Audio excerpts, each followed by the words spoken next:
To find the correct length of the gusset to avoid any pleats and puckering, you need to measure the length of the seam. So this is the front and back panel, and what you want to do is to measure the length of your stitching line. So don't measure the edge of your pattern, measure where you are stitching your seam. So for the purpose of this tutorial, I have 1 centimeter seam allowance, and this black line here is my stitching line, and that is the length of the gusset that goes around the front and back panel.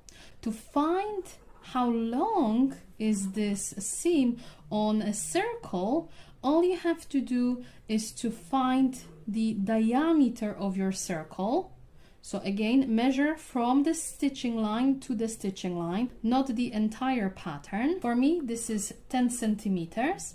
Then what you want to do is to multiply it by 3.14. So 10 centimeters times 3.14 equals 31.4 centimeters. So the length of my seam is 31.4 centimeters.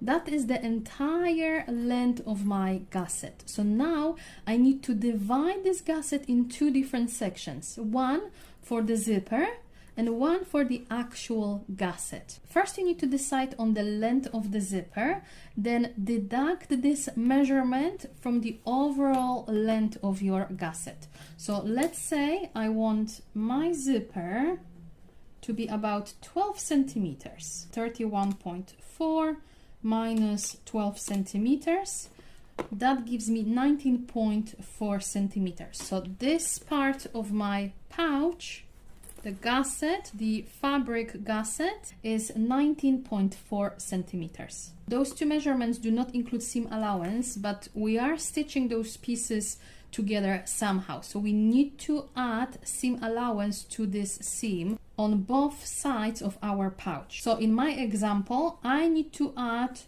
2 centimeters seam allowance to the gusset and also 2 centimeters seam allowance to my zipper.